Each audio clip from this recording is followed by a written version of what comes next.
ఇలా కన్ఫర్మేషన్స్ తీసుకున్న తర్వాత మనం ఎంట్రీస్ అనేది ప్లాన్ చేసుకుంటాం అండి buying side.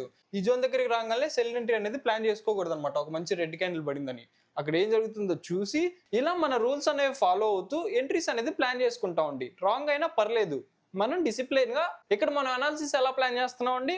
Buyers mind set ఎలాగుంది అది తెలుసుకుంటున్నాం, సెల్లర్స్ మైండ్ సెట్ ఎలాగుంది అది తెలుసుకుంటున్నాం. దాని తర్వాతే హలో అండి, welcome to technique school Telugu. మనమైతే ఈరోజు మార్కెట్ని ఈ వీడియోలో అనాలిసిస్ చేసామండి. ఏమైనా డౌట్స్ ఉన్నాయనుకోండి, ఒకసారి ఆ వీడియో చెక్ చేసి ఈ వీడియోలోకి వస్తే మీకు క్లారిటీ అయితే వస్తుందండి.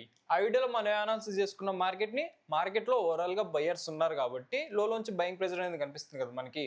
అందుకనే మనం మార్కెట్లో బయింగ్ సెట్ ప్లాన్ చేసుకుందాం అని అనాలిసిస్ చేసుకున్నాం అండి. దాంతోపాటే ప్రైస్ హైలోకి వస్తుంది అనుకోండి, అక్కడ సెల్లింగ్ సైడ్ అనేది ప్లాన్ చేసుకోవాలనుకున్నాం. ఎందుకు సెల్ సెట్ ప్లాన్ చేసుకోవాలనుకున్నాం, అక్కడ హైలో ఓవరాల్గా మనకి డౌన్ ట్రెండ్ ఉంది కదా, అందుకే అక్కడ అలా ప్లాన్ చేసుకున్నాం. కానీ ఈరోజు మార్కెట్లో ఏం జరిగింది, మార్కెట్ అయితే ఓవరాల్గా అప్ సైడ్ మూవ్ అయిందండి బుల్లిష్గా. ఓకే, మన అనాలిసిస్ ప్రకారం మనకి అక్కడ ఎంట్రీలు వచ్చినాయి అనేది ఈ వీడియోలో డిస్కస్ చేసుకొని దాంతోపాటే రేపటి అనాలిసిస్కి మూవ్ అవుతాం అండి మనం. అలానే ఈ రోజు నుంచి అయితే మన క్లాసెస్ అయితే స్టార్ట్ అవుతున్నాయి అండి. ఎవరికైనా ఇంట్రెస్ట్ ఉందనుకోండి జాయిన్ అవ్వాలని, వాళ్ళైతే కాంటాక్ట్ అవ్వచ్చు అండి మమ్మల్ని. ఓకే, ఇప్పుడు మనం అనాలిసిస్లోకి అయితే మూవ్ అవుదాం అండి. ఓకే, ఇప్పుడు మనం నిఫ్టీ 5 మినిట్స్ చార్ట్లోకి వచ్చామండి. నిన్నటి వీడియోలో మనం ఏం అనాలిసిస్ చేసుకున్నాం మార్కెట్ని ఇక్కడ గమనించండి.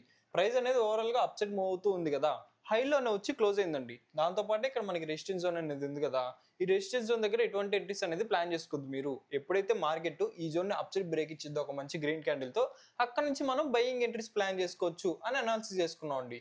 నెక్స్ట్ ఏం చెప్పుకున్నాం మనం, ఇక్కడ ఇంకో రెసిస్టెన్స్ ఉంది కదా, ప్రైస్ అప్సైడ్ మూవ్ అవుతుంటే ఈ జోన్ దగ్గర మనం సెల్లింగ్ ఎంట్రీస్ అనేది ప్లాన్ చేసుకోవచ్చు అనుకున్నాం అండి. ఓకే, ఇప్పుడు మార్కెట్ లో ఏం జరిగింది అనేది గమనిద్దాం అండి.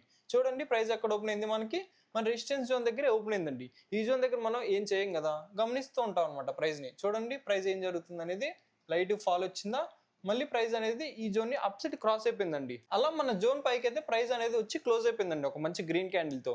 ఈ జోన్ పైన ఉన్నంత వరకు మనం బయింగ్ ఎంట్రీస్ అనేది ప్లాన్ చేసుకోవాలండి. ఇక్కడ మన సెటప్ వచ్చిందా రాలేదా అని మీరు గమనించారనుకోండి, మన సెటప్ అయితే వచ్చిందండి.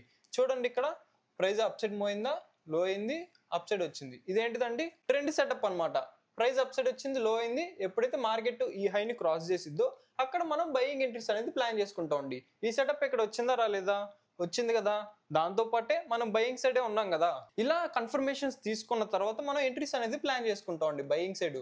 ఇక్కడ బై సైడ్ ఎంట్రీ ప్లాన్ చేసుకుంటే మన స్టాప్ లాస్ అనేది ఎక్కడ పెట్టుకోవాలి, రీసెంట్ స్వింగ్ లో అనుకుంటాం కదా, స్వింగ్ లో ఎక్కడ ఉంది మనకి, ఇక్కడ ఉందన్నమాట. ఇక్కడ మీరు స్టాప్ లాస్ పెట్టుకుంటే ఇక్కడ నుంచి ప్రైస్ అప్సెట్ మూవ్మెంట్ అయితే ఇచ్చిందండి. ఇలా మీరు ఎంట్రీ అనేది ప్లాన్ చేసుకోవచ్చు. ఇక్కడ లేదు మీ ఓన్ సెటప్ ఏదో ఉందనుకోండి, ఆ సెటప్ ప్రకారం కూడా ఎంట్రీ అనేది ప్లాన్ చేసుకోవచ్చు అండి. కాకపోతే ఈ జోన్ పైన ఎడ్ సైడ్ ఉండాలి, మనం బయింగ్ సైడ్ అనేది ఉండాలండి. ఇది గమనించండి అందరూ. నెక్స్ట్ చూడండి, ప్రైస్ అనేది అప్సైడ్ మూవ్ అవుతూ వచ్చిందా, ఎక్కడ వరకు వచ్చింది, మన రెసిస్టెన్స్ జోన్ అనుకుంటున్నాం కదా, ఆ రెసిస్టెన్స్ జోన్ దగ్గరకు వచ్చిందండి. ఇక్కడ మనం ఎడ్ సైడ్ ఎంట్రీస్ అనేది ప్లాన్ చేసుకున్నాం, సెల్లింగ్ ఎంట్రీస్ అనేది ప్లాన్ చేసుకున్నాం అండి. అక్కడ ప్రైస్ లో ఏం జరుగుతుంది అనేది గమనించాలండి. ఈ జోన్ దగ్గరికి రాగానే సెల్ ఎంట్రీ అనేది ప్లాన్ చేసుకోకూడదు అనమాట. ఒక మంచి రెడ్ క్యాండిల్ పడిందని అక్కడ ఏం జరుగుతుందో చూసి మన సెల్లింగ్ ఎంట్రీ సెటప్ వచ్చింది అనుకోండి, అప్పుడు మాత్రమే సెల్ సైడ్ ప్లాన్ చేసుకోవాలన్నమాట. ఇక్కడ చూడండి ప్రైస్ లో ఏం జరుగుతుంది అనేది, ఈ జోన్ దగ్గర చూడండి ప్రైస్ అనేది ఒక చిన్న కన్సల్టేషన్ లాగా ఉంది కదా. ఈ కన్సల్టేషన్ ఒకవేళ డౌన్ సైడ్ బ్రేక్ అయిపోయింది అనుకోండి మనకి, ఇక్కడ మనం సెల్లింగ్ ఎంట్రీ అనేది ప్లాన్ చేసుకుంటాం అండి. ఓకేనా, సెటప్ వచ్చింది కాబట్టి. ఇక్కడ ఏం జరిగింది మీరు గమనిస్తే, మరి ఈ కన్సల్టేషన్ అప్ సైడ్ బ్రేక్ అయిపోయిందండి. అంటే ఇక్కడ మనకి బయింగ్ ఎంట్రీ సెటప్ అనేది వచ్చిందండి. కాకపోతే ఇక్కడ బై ఎంట్రీ ప్లాన్ చేసుకుంటాం, మనం బై ఎంట్రీ ప్లాన్ చేసుకోమండి. ఎందుకు, ఇది ఒక రెసిస్టెన్స్ జోన్ కదా, ఈ జోన్ దగ్గర మన సెల్లింగ్ ఎంట్రీ సెటప్ వచ్చినప్పుడు మాత్రమే సెల్ సైడ్ అనేది ప్లాన్ చేసుకుంటాం అండి. ఇక్కడ ఏం జరిగింది మనకి, ప్రైస్ అనేది అప్ సైడ్ బ్రేక్ అయింది, బయింగ్ సెటప్ అనేది వచ్చింది, వెయిట్ చేయాలన్నమాట. మనం ఎటువంటి ఎంట్రీ అనేది ప్లాన్ చేసుకోకూడదు. నెక్స్ట్ గమనించండి ఏం జరిగింది, ఏదైతే రెసిస్టెన్స్ జోన్ అనుకుంటున్నామో ఆ రెసిస్టెన్స్ జోన్ ఒక మంచి గ్రీన్ క్యాండిల్ తో అప్ సైడ్ అనేది బ్రేక్ అయిపోయిందండి. దీన్ని ఎలా కన్సిడర్ చేస్తాం మనం, resistance zone up side break అయిపోతే తర్వాత నుంచి కూడా మార్కెట్ అప్ సైడ్ మూవ్మెంట్ ఇవ్వడానికి పాసిబిలిటీ ఉంది అని అర్థం చేసుకుంటాం కదా. ఇక్కడ అలానే జరిగిందండి. మార్కెట్ లో ఎప్పుడైతే మన రెసిస్టెన్స్ జోన్ ఒక మంచి గ్రీన్ క్యాండిల్ తో బ్రేక్ అయిందో అక్కడ నుంచి అప్ సైడ్ మూవ్మెంట్ అయితే ఇచ్చిందండి. కాకపోతే ఇక్కడ మనం బయింగ్ ఎంట్రీ ఏం ప్లాన్ చేసుకోలేదండి. ఓకేనా, నెక్స్ట్ గమనించండి ప్రైస్ లో ఏం జరిగింది అనేది. హై వచ్చిన తర్వాత ప్రైస్ అనేది కొంచెం ఫాల్ అయిందండి. ఎక్కడ వరకు ఫాల్ అయింది మీరు గమనిస్తే, మనం ఏదైతే రెసిస్టెన్స్ జోన్ అనుకుంటున్నామో ఆ రెసిస్టెన్స్ జోన్ వరకు వచ్చి ప్రైస్ అనేది రివర్స్ అయిందండి. మీకు అందరికీ తెలుసు కదా, రెసిస్టెన్స్ జోన్ ఎప్పుడైతే అప్ సైడ్ బ్రేక్ అయిద్దో ఒక సపోర్ట్ లాగా కన్వర్ట్ అయింది అనమాట. అక్కడ నుంచి ప్రైస్ అప్ సైడ్ మూవ్మెంట్ ఇవ్వడానికి పాసిబిలిటీ అనేది ఉంది. ఇదే సినియర్ ఇక్కడ జరిగిందా లేదా మీరు గమనిస్తే చూడండి, ప్రైస్ అప్ సైడ్ వచ్చిందా, లో వచ్చింది, ఒక రెసిస్టెన్స్ జోన్, సపోర్ట్ జోన్ లా కన్వర్ట్ అయింది అనమాట. తర్వాత ప్రైస్ ని గమనించారనుకోండి మీరు, ఒక రేంజ్ లో అనేది ఉందండి. ఇక్కడ మనకి ఎటువంటి ఎంట్రీస్ ఏం రాలేదన్నమాట. ఇలా మార్కెట్ అనేది ఒక రేంజ్ లో ఉందనుకోండి, ఎంట్రీస్ అనేవి దొరకడం కొంచెం కష్టంగా ఉంటదండి. ఓకే, ఈరోజు ఓవరాల్ గా ప్రైస్ ని గమనించాం అనుకోండి, ఏం జరిగింది, మనకి ప్రైస్ అనేది అప్ సైడ్ ర్యాలీ అయితే ఇచ్చిందండి. మనకి ఎన్ని ఎంట్రీస్ దొరికినాయి, ఒకటి ఎంట్రీ అనేది దొరికిందండి బయింగ్ సైడ్. ఇక్కడ మనం సెల్లింగ్ సైడ్ ఎంట్రీ ప్లాన్ చేసుకున్నాం కదా, మరి సెల్ ఎంట్రీ తీసుకున్నావా, తీసుకోలేదండి. ఎందుకు తీసుకోలేదు, అక్కడ సెటప్ అనేది రాలేదన్నమాట. ఇది గమనించాలి ప్రతి ఒక్కరు కూడా. ఇలా మన రూల్స్ అనేవి ఫాలో అవుతూ ఎంట్రీస్ అనేది ప్లాన్ చేసుకుంటామండి. రాంగ్ అయినా పర్లేదు, మనం డిసిప్లిన్ గా ఎంట్రీ సెటప్ వచ్చిందా ఎంట్రీ అనేది ప్లాన్ చేసుకుంటాం అనమాట మన అనాలిసిస్ ప్రకారం. ఓకే, మనం రేపటి అనాలిసిస్ కి మూవ్ అవుదాం అండి. మనం ఏం చేస్తాం, డైలీ చార్ట్లో చెక్ చేస్తాం కదా, ఒకసారి డైలీ చార్ట్లో చెక్ చేసుకుందాం అండి ఇప్పుడు. ఓకే, ఇప్పుడు మనం నిఫ్టీ డైలీ టైం లోకి వచ్చామండి. ఇక్కడ గమనించండి, మనకి ఈ రోజు ఏ క్యాండిల్ ఫామ్ అయింది, ఒక మంచి గ్రీన్ క్యాండిల్ అనేది ఫామ్ అయిందండి. అంటే ఇందులో ఎవరున్నారని అర్థం చేసుకోవచ్చు, మనం బయర్స్ అనే వాళ్ళు అగ్రెసివ్ గా ఉన్నారని అర్థం చేసుకోవచ్చు అండి. కాబట్టి మనం బయింగ్ ఎంట్రీస్ అనేది ప్లాన్ చేసుకుంటాం అనమాట మార్కెట్ లో. ఇక్కడ నుంచి ప్రైస్ అప్ సైడ్ మూవ్మెంట్ ఇవ్వడానికి పాసిబిలిటీ ఉంది అని అర్థం చేసుకుంటున్నాం. ఇక్కడ మనం అనాలిసిస్ ఎలా ప్లాన్ చేస్తున్నాం అండి, బయర్స్ మైండ్ సెట్ ఎలాగుంది అది తెలుసుకుంటున్నాం, సెల్లర్స్ మైండ్ సెట్ ఎలాగుంది అది తెలుసుకుంటున్నాం. దాని తర్వాతే ప్రైస్ అప్ సైడ్ మూవ్మెంట్ ఇవ్వడానికి పాసిబిలిటీ ఉందా, లేదు డౌన్ సైడ్ మూవ్మెంట్ ఇవ్వడానికి పాసిబిలిటీ ఉందా అనేది అర్థం చేసుకుంటున్నాం అండి. ఇక్కడ ఈ రోజు గమనిస్తే ఏ క్యాండిల్ క్లోజ్ అయిందండి, మనకి ఒక మంచి గ్రీన్ క్యాండిల్ క్లోజ్ అయింది కదా. బయర్స్ ఉన్నారని అర్థం చేసుకొని బయింగ్ సైడ్ ఎంట్రీస్ అనేది ప్లాన్ చేసుకుంటున్నాం అండి మనం. కాకపోతే ఇక్కడ మీరు గమనించాల్సిన పాయింట్ ఏంటంటే, ఓవరాల్ గా మనకి సెల్లింగ్ ప్రెజర్ అనేది కనిపిస్తుంది కదా. కాబట్టి ప్రైస్ హైలోకి వస్తున్నప్పుడు ఇక్కడ మన రెసిస్టెన్స్ జోన్స్ అనేవి ఉన్నాయి కదా, ఈ రెసిస్టెన్స్ జోన్ దగ్గర కొంచెం అలర్ట్ గా ఉండండి. సెల్లింగ్ రావడానికి పాసిబిలిటీ అనేది ఉందండి. కాకపోతే సెల్లింగ్ ఎంట్రీ సెటప్ వచ్చినప్పుడు మాత్రమే సెల్ సైడ్ ఎంట్రీస్ అనేది ప్లాన్ చేసుకోండి ఈ రెసిస్టెన్స్ జోన్ దగ్గర. లేదు ప్రైస్ అనేది లోలోకి వస్తుంది అనుకోండి, లోలోకి వస్తున్నా సరే మీరు బయింగ్ ఎంట్రీస్ అనేది ప్లాన్ చేసుకోవచ్చండి. ఎందుకు ప్రైస్ లోలోకి వచ్చిన తర్వాత మనం బయింగ్ ఎంట్రీస్ అనేది ప్లాన్ చేసుకుంటున్నాం, ఇక్కడ సెల్లింగ్ ప్రెజర్ కంటే ఇక్కడ బయింగ్ ప్రెజర్స్ అనేది అగ్రెసివ్ ఉందండి. ఇక్కడ మీరు క్యాండిల్ సైజ్ ని గమనించండి, పెద్ద పెద్ద గ్రీన్ క్యాండిల్స్ అనేవి పడుతున్నాయి కదా ఈ రెడ్ క్యాండిల్స్ తో కంపేర్ చేసుకుంటే. కాబట్టి ఇక్కడ బయర్స్ అనే వాళ్ళు అగ్రెసివ్ ఉన్నారు అని అర్థం చేసుకొని ప్రైస్ లోలోకి వస్తున్నప్పుడు బయింగ్ ఎంట్రీస్ అనేది ప్లాన్ చేసుకుంటాం అండి మనం కూడా. దీన్ని ఇంకొంచెం డీటెయిల్ గా మనం హవలీ చార్ట్ లోకి వెళ్ళి డిస్కస్ చేసుకుందాం అండి ఇప్పుడు. ఓకే, ఇప్పుడు మనం నిఫ్టీ హవలీ చార్ట్ లోకి వచ్చామండి. ఇక్కడ మీరు ప్రైస్ యాక్షన్ ని గమనించారు అనుకోండి, చూడండి ప్రైస్ లో ఏముంది అనేది ఫాలో అవుతూ వచ్చిందా. ఇక్కడ చూడండి ఒక చిన్న కన్సల్టేషన్ లాగా చేసిందండి ప్రైస్. ఏం జరిగింది, కన్సల్టేషన్ అప్ సైడ్ బ్రేక్ అయింది ఒక మంచి గ్రీన్ క్యాండిల్ తో. దాని తర్వాత ఏం జరిగింది, ప్రైస్ అనేది ఇక్కడ కూడా కన్సల్టేషన్ చేసి అప్ సైడ్ బ్రేక్ అయింది. ఇదేంటిది, మనకి అప్ ట్రెండ్ లాగా ఉంది కదా, ఈ అప్ ట్రెండ్ కంటిన్యూ అవడానికి పాసిబిలిటీ ఉంది అని అర్థం చేసుకుంటాం అండి. అంటే ప్రైస్ అప్ సైడ్ మూవ్మెంట్ అవ్వడానికి పాసిబిలిటీ అనేది ఉంది.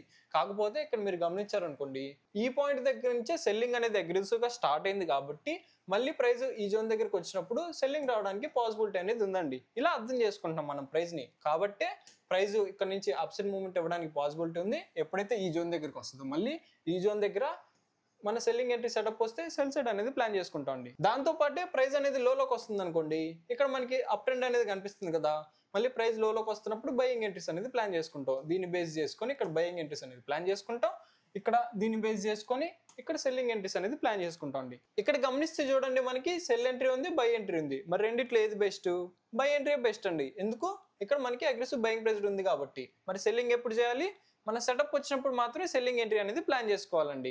దీన్ని ఇంకా డీటెయిల్ గా మనం 5 minutes చార్ట్ లోకి వెళ్ళి జోన్స్ తో పాటు అనాలిసిస్ చేసుకుందాం అండి ఇప్పుడు.